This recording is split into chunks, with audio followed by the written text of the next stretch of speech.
Hello guys, ഇന്നത്തെ നമ്മുടെ IPL മാച്ചിൻ്റെ review ആണ് ഞാനിവിടെ പറയാൻ ഉദ്ദേശിക്കുന്നത്. അപ്പോൾ DC വേഴ്സസ് രാജസ്ഥാൻ. നമുക്കറിയാം രാജസ്ഥാനിൽ നമ്മുടെ മലയാളി ചെറുക്കൻ സഞ്ജു ഒക്കെ ഉള്ള ഒരു ടീമാണ്. അപ്പോൾ ഞാനും വളരെ പ്രതീക്ഷയോടെ കണ്ട ഒരു മാച്ചാണ്. ഞാൻ കണ്ടതിൽ ഈ വർഷത്തെ top second game. First obviously ഇന്നലത്തെ ഗെയിം ആയിരിക്കും.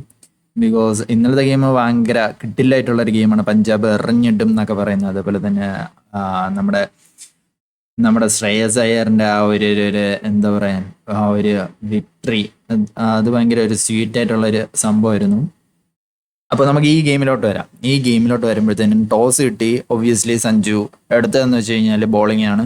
ബിക്കോസ് എല്ലാ IPL ഉള്ളവരും ബോളിംഗ് ആണ് യൂഷ്വലി എടുക്കുന്നത്. ശ്രേയസ് അയ്യർ എന്ന് പറയുന്ന ക്യാപ്റ്റൻ മാത്രമേ ധൈര്യമുള്ളൂ. പുള്ളിക്കാരൻ ബാറ്റിംഗ് എടുക്കും. ആരൊക്കെ എന്തൊക്കെ പറഞ്ഞാലും പുള്ളിക്കാരൻ നേരത്തെ പറഞ്ഞിട്ടുള്ളതാണ്, ഈ ടോസ് കിട്ടിയിട്ടുണ്ടെങ്കിൽ സാഹചര്യം ഇപ്പോൾ ബോളിംഗ് മാത്രമാണ് ആ ഫസ്റ്റ് ഇതിൽ സാഹചര്യമെങ്കിൽ മാത്രമേ എടുക്കത്തുള്ളൂ, അല്ലെങ്കിൽ എപ്പോഴും ബാറ്റിംഗ് മാത്രമേ പുള്ളിക്കാരൻ ചൂസ് ചെയ്യത്തുള്ളൂ എന്ന് പറഞ്ഞിട്ടുണ്ട്. അപ്പോൾ അങ്ങനെ ധൈര്യമുള്ള ഒരു ക്യാപ്റ്റനെ കിട്ടാന്ന് വെച്ചാൽ ഭയങ്കര ടഫ് കാര്യമാണ്. യൂഷ്വലി IPL ആർക്കും ബാറ്റിംഗ് ഫസ്റ്റ് ചെയ്യുന്ന ഇഷ്ടമുള്ള ഒരു കാര്യമല്ല. അപ്പോൾ നമ്മൾ ഇത് അവിടെ സഞ്ജു എല്ലാവരെയും പോലെ തന്നെ തിരഞ്ഞെടുത്തു. അതിനുശേഷം ഫസ്റ്റ് 2 ഓവർ ഭയങ്കരമായിട്ട് പോറലിൽ നിന്ന് അടിച്ച് തകർക്കുന്ന ഒരു കാഴ്ചയാണ് കണ്ടത്. മഗ്വാർക്ക് കഴിഞ്ഞ എല്ലാ കളിയിൽ പോലെയും ഈ കളിയിലും ഫ്ലോപ്പായിരുന്നു. അതിനെപ്പറ്റി കൂടുതലൊന്നും പറയുന്നില്ല. ഡുപ്ലിസിസ് വരുമ്പോൾ എങ്ങനെ പോയാലും ഈ പുള്ളിനെ ഫ്രസർ മഗ്വാർക്ക്, പ്രൊണൗൺസിയേഷൻ കറക്റ്റാണെന്ന് തോന്നുന്നു, ഈ പുള്ളീനെ കളഞ്ഞിട്ട് ഡുപ്ലിസിസ് എന്തായാലും ഫസ്റ്റ് ഓപ്പണിംഗ് വരണം. ഡുപ്ലിസിസ് ഓപ്പണിംഗ് വരുമ്പോൾ തന്നെ ഡൽഹിയുടെ ആ ഓപ്പണിംഗ് സ്ട്രഗിൾ ഫുൾ അങ്ങ് മാറും.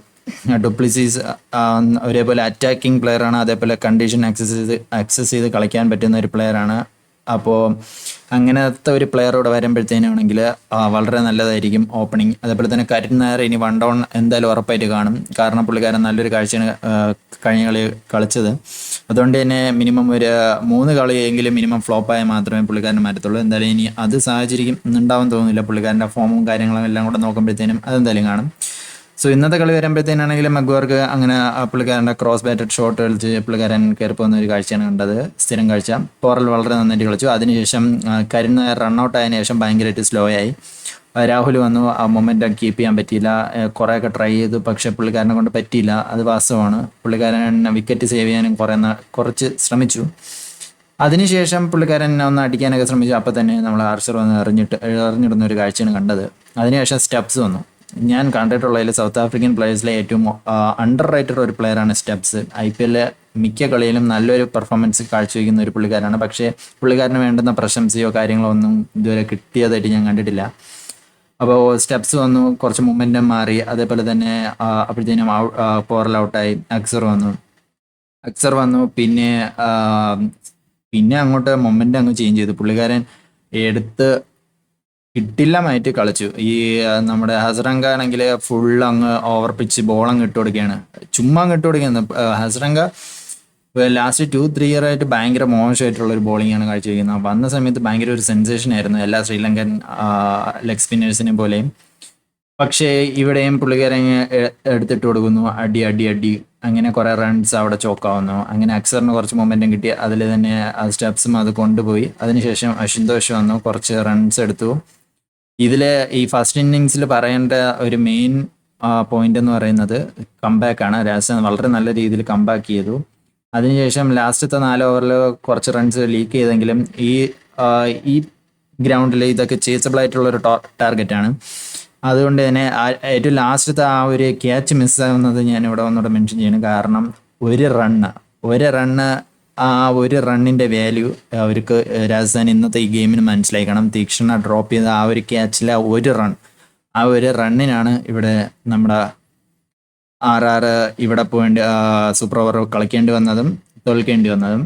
സോ അത് ഞാൻ ഇവിടെ ഓർമ്മപ്പെടുത്തുന്നു. അതിനുശേഷം നമുക്ക് ബോളിംഗ് വരികയാണെങ്കിൽ ജോഫ്ര ആർച്ചർ വളരെ നല്ല രീതിയിൽ ബോൾ എറിഞ്ഞു. തുഷാർ ദേശ്പാണ്ഡെ നമ്മുടെ പഴയ ഫോമിലേക്ക് വരികയാണ്. അതായത് ചെന്നൈയിൽ വരുന്നതിന് മുമ്പുള്ള തുഷാർ ദേശ്പാണ്ഡെയാണ് ഇന്ന് നമ്മൾ കണ്ടത്. നന്നായിട്ട് ചോക്ക് ചെയ്ത് നിറയെ അടി വാങ്ങിച്ചിട്ടുണ്ട്. അതിനുശേഷം സന്ദീപ് ശർമ്മ നോർമൽ പുള്ളിയുടെ കളി കളിച്ചു. അത് കഴിഞ്ഞ് തീക്ഷണ വരികയാണെങ്കിൽ തീക്ഷണയും ഹസരംഗയും എനിക്ക് തോന്നുന്നു മുരളീധരൻ്റെ I mean okay sorry okay. അപ്പം നമ്മൾ പറഞ്ഞു വരികയാണെങ്കിൽ അങ്ങനെ ഇവര് ഇത്രയും കളിച്ചു. ഹസ്രംഗ നോർമലായിട്ട് കുറച്ച് റണ്ണ് വിട്ടുകൊടുത്തു. അതേപോലെ തന്നെ ഒരു വിക്കറ്റും എടുത്തിട്ടുണ്ട്. അതിനുശേഷം റിയാൻ പരാഗിൻ്റെ ഒരു ഓവർ, ജസ്റ്റ് ടാക്ടിക്കൽ ഓവർ, നമ്മുടെ ദേശ്പാണ്ഡെ റേപ്പിക്കാതിരിക്കാൻ വേണ്ടി. ഓക്കെ. അത് കഴിഞ്ഞ് സെക്കൻഡ് ബാറ്റിങ്ങിലോട്ട് വരികയാണ്. സെക്കൻഡ് ബാറ്റിലോട്ട് വരുമ്പോഴത്തേന് യശസ്വി ജയ്സ്വാളിൻ്റെ ഒരു നല്ലൊരു തിരിച്ചുവരവാണ് നമുക്ക് കാണാൻ സാധിക്കുന്നത്. അതേപോലെ തന്നെ 4 മാച്ചുകൾ, കഴിഞ്ഞ 4 മാച്ചുകളിൽ നിന്ന് 3 ഹാഫ് സെഞ്ചുറിയാണ് പുള്ളിക്കാരൻ നേടിയിരിക്കുന്നത്. പക്ഷേ പുള്ളിക്കാരൻ്റെ ബെസ്റ്റ് ഫോമിൽ എത്തിയെന്ന് പറയത്തില്ല, ബെസ്റ്റ് പൊട്ടൻഷ്യൽ ഇതുമല്ല. പുള്ളിക്കാരന് നിറയെ കളിക്കാൻ പറ്റും. പക്ഷേ എനിക്ക് തോന്നുന്നു കുറച്ച് ആത്മവിശ്വാസം കയറിയപ്പോഴത്തേനുള്ള ഒരു പ്രശ്നമാണ്. ഇതൊന്ന് മാറി കിട്ടിക്കഴിഞ്ഞാൽ പുള്ളിക്കാരൻ നല്ലൊരു നല്ലൊരു സ്ട്രൈക്ക് റേറ്റിംഗ് എബിലിറ്റി ഉള്ള ഒരു പ്ലെയറാണ്. പുള്ളിക്കാരൻ കൺട്രോൾ ചെയ്യാൻ പറ്റും എന്നാണ് എൻ്റെ വിശ്വാസം. അതിനുശേഷം ഏറ്റവും വിഷമം പിടിച്ച ഒരു സംഭവം നടന്നതെന്ന് വെച്ച് കഴിഞ്ഞാൽ സാംസൺ റിട്ടയർഡ് ഹർട്ടായി പോയതാണ്. പുള്ളിക്കാരൻ അത്യാവശ്യം നന്നായിട്ട് കളിച്ച് വന്നുകൊണ്ടിരിക്കുകയായിരുന്നു. അപ്പോഴത്തേനും ആ ഒരു മസിൽ സ്ട്രെയിൻ, അത് സീരിയസ് ഒന്നും ആയിരിക്കില്ല എന്ന് നമുക്ക് പ്രതീക്ഷിക്കാം. പുള്ളിക്കാരൻ നല്ല രീതിയിൽ ഫസ്റ്റത്തെ ആ ഒരു IPL ഫേസിന് ശേഷം നന്നായിട്ടൊന്ന് കളിച്ചിങ്ങനെ വന്നൊരു മാച്ചും കൂടെ ആയിരുന്നു. ഒരു ഡ്രോപ്പ് ക്യാച്ച് ഉണ്ടായിരുന്നതിൽ കൂടെ പുള്ളിക്കാരൻ അത്യാവശ്യം നല്ല രീതിയിൽ കളിച്ചു. അതിനുശേഷം നമ്മുടെ റിയാൻ പരാഗ്, മാനേജ്മെൻറ്റിൻ്റെ ഒരേ ഒരു പ്രശ്നം എന്ന് പറയുന്നത് റിയാൻ പരാഗ് തന്നെയാണ്. കാരണം പുള്ളിക്കാരനെ 1 ഡൗൺ ഇറക്കുന്നത് ഇപ്പോഴും എന്തുകൊണ്ടാണെന്ന് ആർക്കും അറിയത്തില്ല. നിതീഷ് റാണ 1 ഡൗൺ ഇറങ്ങി 80 സംതിങ് റൺസ് എടുത്തതാണ്, അതും 200+ സ്ട്രൈക്ക് റേറ്റിൽ. പിന്നെ എന്തിന് റിയാൻ പരാഗിനെ ഇറക്കുന്നു എന്നറിയത്തില്ല. സാംസങ്ങിനാണ് ഇപ്പോൾ മോസ്റ്റ് ഓഫ് ദ ടൈം 4 മാച്ചുകളിലായിട്ട് ഫസ്റ്റ് ഔട്ട് ആവുന്നത്. അപ്പോൾ ഇറക്കുന്നതാണ് റിയാൻ പരാഗിനെ. എനിക്ക് തോന്നുന്നു റൈറ്റ് ഹാൻഡ് ലെഫ്റ്റ് ഹാൻഡ് കോമ്പിനേഷന് വേണ്ടിയായിരിക്കും. പക്ഷേ അതൊരു ജസ്റ്റ് ഒരു മിത്ത് മാത്രമാണ്. 2 നല്ലൊരു പ്ലേയേഴ്സ് ഉണ്ടെങ്കിൽ right hand or left hand it doesn't matter. Test മാച്ചിലാണെങ്കിൽ പിന്നെയും പറയാം right hand left hand is good, but 2 good right ഹാൻഡോ പ്ലേയേഴ്സ് ഉണ്ടെങ്കിൽ IPL it doesn't matter. So അത് അങ്ങനെയായിരുന്നു. അതിനുശേഷം നമ്മൾ പിന്നെന്തായി പിന്നെ നമ്മുടെ അതിനുശേഷം നിതീഷ് റാണ വന്നു. പുള്ളിക്കാരൻ വളരെ നന്നായിട്ട് കളിച്ചു. പുള്ളിക്കാരനാണ് സത്യം പറഞ്ഞാൽ ഗെയിം ഇത്രയെങ്കിലും കൊണ്ടുപോകാൻ വേണ്ടി സാധിച്ചത്. ബാക്കിയെല്ലാം ചോക്ക് പ്ലേയേഴ്സാണ്. നിതീഷ് റാണ വന്ന് പുള്ളിക്കാരൻ കുറച്ച് കളിച്ചു. അതേപോലെ തന്നെ ധ്രുവ് ജുറേൽ, പുള്ളിക്കാരൻ ഫുൾ ടോസ് ഉണ്ടെങ്കിൽ കറക്റ്റ് നന്നായിട്ട് അടിച്ച് റൺ എടുക്കാൻ പറ്റുന്ന ഒരു പ്ലെയറാണ്. പക്ഷേ എനിക്ക് ഇപ്പോഴും RRൻ്റെ ഒരു പ്രശ്നമായിട്ട് തോന്നുന്നത് എല്ലാ പ്ലെയേഴ്സും 1 ഡൗൺ 2 ഡൗൺ ഒക്കെ ഇറക്കാൻ പറ്റുന്ന ഒരു പ്ലെയേഴ്സാണ്. അപ്പം മിഡിൽ ഇറങ്ങാൻ ഒരു 3 ഡൗൺ ഒക്കെ ഇറങ്ങാൻ, ഹെഡ്മേർ ആണെങ്കിൽ പോലും ഒരു 2 ഡൗൺ ഇറങ്ങി കഴിഞ്ഞാൽ അത്യാവശ്യം നന്നായിട്ട് കളിക്കുന്നതാണ്. നമ്മൾ ഫിനിഷിങ്ങിലോട്ട് വരുമ്പോഴേ പുള്ളിക്കാരന് കുറച്ച് ടൈം വേണം. ഒരു 5-6 ബോൾസ് എങ്കിലും അറ്റ്ലീസ്റ്റ് ഫേസ് ചെയ്താലേ പുള്ളിക്കാരൻ നല്ല രീതിയിൽ കളിക്കത്തുള്ളൂ. അപ്പോൾ പുള്ളിക്കാരന് കുറച്ചുകൂടെ ടൈം കിട്ടിയാൽ പുള്ളിക്കാരൻ കുറച്ചുകൂടെ നല്ല കളി കാഴ്ചവെക്കാൻ പറ്റുമെന്ന് തോന്നുന്നു. അതിനുശേഷം ഇത്രയേ ഉള്ളൂ. ഇവരുടെ ബാറ്റിംഗ് ഡെപ്ത് അത്ര വലിയൊരു സ്ട്രെങ്ത് ഉള്ള ബാറ്റിംഗ് ഡെപ്ത് അല്ല രാജസ്ഥാനുള്ളത്. അതിൻ്റെ മെയിൻ കാരണം ടോപ്പ് 4 പക്ഷേ കാണുമ്പോൾ കുറച്ച് കൊള്ളാമെങ്കിൽ ഈ പരാഗ് പുള്ളിക്കാരൻ നെപ്പോ കിഡാണ്. അപ്പോൾ അതിൻ്റെ അഡ്വാൻറ്റേജ് ആണോ അല്ലയെന്ന് അറിയത്തില്ല. പുള്ളിക്കാരന് നല്ല ഹാൻഡ് പവർ ഉണ്ട്, നല്ല എബിലിറ്റി ഉള്ള പ്ലെയറാണ്. പക്ഷേ പുള്ളിക്കാരൻ ഫുൾ പൊട്ടൻഷ്യൽ എടുത്തിട്ടില്ല. പക്ഷേ അതേപോലെ തന്നെ പുള്ളിക്കാരന് കുറച്ച് ഷോയും കാര്യങ്ങളൊക്കെ ഉള്ളതാണ്. പുള്ളിക്കാരൻ പ്രൈം കോഹ്ലിനെ ഇൻറ്റിമേറ്റ് ചെയ്യാൻ നോക്കുകയാണെന്ന് തോന്നുന്നു. പക്ഷേ അതിനൊരു പ്രശ്നം ഉണ്ടെന്ന് വെച്ചാൽ കോഹ്ലി ഇത്രയും ഷോ കാണിക്കുന്നുണ്ടെങ്കിൽ പുള്ളിക്കാരൻ അത്രയും നന്നായിട്ട് കളിച്ചിട്ടാണ്. അല്ലാതെ കളിയൊന്നും എടുക്കാണ്ട് ഇങ്ങനെ നടന്ന് ഷോ കാണിക്കേണ്ട ആവശ്യമുണ്ടെന്ന് തോന്നുന്നില്ല. അപ്പോൾ അതായിരുന്നു രാജസ്ഥാൻ്റെ അവസ്ഥ. രാജസ്ഥാൻ ലാസ്റ്റ് ഓവറിൽ ഹെഡ്മേറിന്, അതായത് സെക്കൻഡ് ലാസ്റ്റ് ബോളിൽ ഹെഡ്മേറിന് 2 ഓടാമായിരുന്നു, പക്ഷേ ഓടിയില്ല. അതായിരുന്നു ഒരു മിസ്റ്റേക്ക് പറ്റിയത്. അതിനുശേഷം ബോളിങ്ങിലോട്ട് വരികയാണെങ്കിൽ മിച്ചൽ സ്റ്റാർക്ക് എന്തുകൊണ്ട് എല്ലാവരിൽ നിന്നും മാറി നിൽക്കുന്നു? അതായത് ഒരു ക്രിട്ടിക്കൽ സിറ്റുവേഷൻ വരുമ്പോൾ എങ്ങനെ ബോൾ ചെയ്യണം, എങ്ങനെ ചോക്കാവാതെ ബോൾ ചെയ്യണം. വെറും 12 റണ്ണോ അത്ര എന്തോണം ഡിഫെൻഡ് ചെയ്തതെന്ന് എൻ്റെ ഓർമ്മയിൽ വരുന്നത്. പുള്ളിക്കാരൻ വളരെ നന്നായിട്ട് ഒരു 4 പോലും കൺസിഡർ ചെയ്താൽ വളരെ നന്നായിട്ട് തന്നെ ബോൾ ചെയ്തു. പിന്നെ മുകേഷ് കുമാർ പുള്ളിക്കാരൻ നല്ല രീതിയിൽ റണ്ണ് വിട്ടുകൊടുത്തിട്ടുണ്ട്.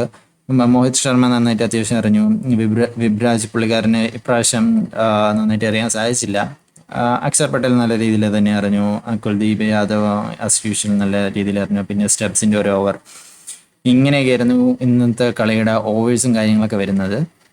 അപ്പോൾ എല്ലാവരും അത്യാവശ്യം നല്ല രീതിയിൽ തന്നെ ഡൽഹി കാഴ്ചവെച്ചു. ഇനി 2 മെയിൻ പ്ലെയേഴ്സ് ഡൽഹിയിൽ വരാനുള്ള ഒന്ന് ഡുപ്ലിസിസും അതേപോലെ തന്നെ നട്രാജും. ഡുപ്ലിസിസ് വരുമ്പോൾ എങ്ങനെ പോയാലും മെഗ്വാർക്കിനെ പുള്ളിക്കാരനെ അടുത്ത് മാറ്റിയിട്ട് ഡുപ്ലിസിസ് ഇറങ്ങും. അതേപോലെ തന്നെ നട്രാജാണ് ഒരു പ്രശ്നം. നട്രാജ് വന്നു കഴിഞ്ഞാൽ മുകേഷ് കുമാറിനെ മാറ്റുമെന്ന് തോന്നുന്നില്ല. കാരണം മുകേഷ് കുമാർ എന്ന് പറയുന്ന പ്ലെയർ എങ്ങനെ ഇന്ത്യൻ ടീമിൽ IPL കളിക്കുന്നതിന് മുമ്പ് ഇന്ത്യൻ ടീമിൽ വന്നു എന്ന് ഒരു മിസ്റ്ററിയാണ്. പുള്ളിക്കാരൻ അധികം ഡൊമസ്റ്റിക്കോ അങ്ങനെ ഒന്നും കളിച്ചിട്ടില്ല. നേരെ T20 ആണ് ഫസ്റ്റ് കളിക്കാൻ വേണ്ടി എൻ്റെ ഓർമ്മയിൽ വന്നിട്ടുള്ളത്. അപ്പോൾ അങ്ങനെയുള്ള ഒരു പ്ലെയറിനെ പുള്ളിക്കാരനെ എന്തെങ്കിലും ഹോൾഡോ കാര്യങ്ങൾ എന്തെങ്കിലും കാണും. അങ്ങനെയുള്ള ഒരു പ്ലെയറിനെ എങ്ങനെ പോയാലും പ്ലേയിങ് ലെവലിൽ കളിപ്പിക്കാതിരിക്കാൻ പറ്റത്തില്ല. അപ്പോൾ അതെന്തായാലും കാണും. പിന്നെ മോഹിത് ശർമ്മ മിക്കവാറും എനിക്ക് തോന്നുന്നു മോഹിത് ശർമ്മേനെ ഔട്ടാക്കിയിട്ടായിരിക്കും നട്രാജ് വരാൻ പോകുന്നത്. അല്ലെങ്കിൽ അല്ലാതെ എനിക്ക് വേറൊരു ഓപ്ഷൻ ഇവിടെ കാണുന്ന തോന്നുന്നില്ല. അക്ഷർ പട്ടേൽ എന്തായാലും കാണും, കുൽദീപ് എന്തായാലും കാണും. വിബ്രാജ് പുള്ളിക്കാരൻ നല്ല ബോളിംഗ് ഓൾറൗണ്ടറാണ്. സോ സംടൈംസ് കുറച്ച് ഹാൻഡി ആയിട്ടുള്ള റൺസും പുള്ളിക്കാരന് സ്കോർ ചെയ്യാൻ പറ്റും.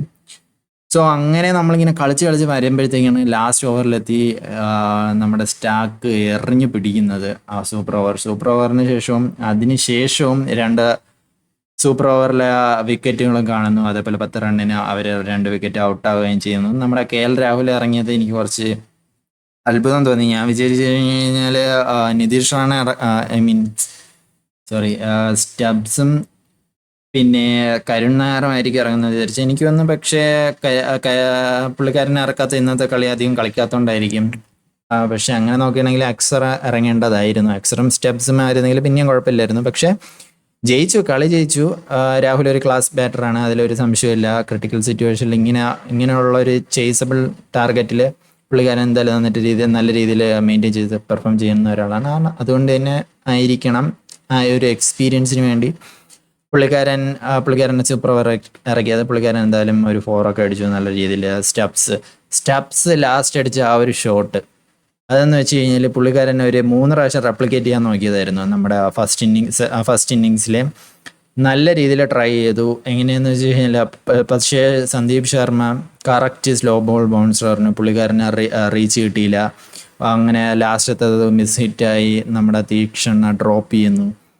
അപ്പോൾ അതിനുശേഷം സൂപ്പർ ഓവറിൽ വരുന്നു, സെയിം ബോൾ വരുന്നു, പുള്ളിക്കാരൻ അടിച്ച് 6 ആകുന്നു. പുള്ളിക്കാരൻ്റെ അതിനുശേഷമുള്ള പുള്ളിക്കാരൻ്റെ മൂവ്മെൻ്റ് ഉണ്ടല്ലോ, പുള്ളിക്കാരൻ യെസ് എന്നൊക്കെ പറഞ്ഞിട്ടുള്ള ആ ഒരു ഹാപ്പിനെസ് ആ ഒരു 6 അടിച്ചതിലാണ്. കാരണം ജയിച്ചതിനെക്കാട്ടി കൂടുതൽ പുള്ളിക്കാരനെ ആ ഒരു 6 അടിക്കാൻ പറ്റി. പുള്ളിക്കാരൻ 3 പ്രാവശ്യം ട്രൈ ചെയ്തു, എന്നിട്ട് ഫെയിലായ ഒരു സാധനം ലാസ്റ്റ് മൊമെൻറ്റിൽ ഒരു ക്രിട്ടിക്കൽ ടൈമിൽ അടിക്കാൻ പറ്റി എന്നൊക്കെ പറയുന്നത് വലിയൊരു കാര്യമായിട്ടാണ് തോന്നുന്നത്. അതുകൊണ്ട് തന്നെ ഇന്നത്തെ ഒരു കളിയും വളരെ നല്ലൊരു കളിയായിരുന്നു. IPL അങ്ങനെ മുമ്പോട്ട് പോവുകയാണ്. നമുക്ക് ഇനി അടുത്തൊരു കളിയുടെ റിവ്യൂമായിട്ട് കാണാം.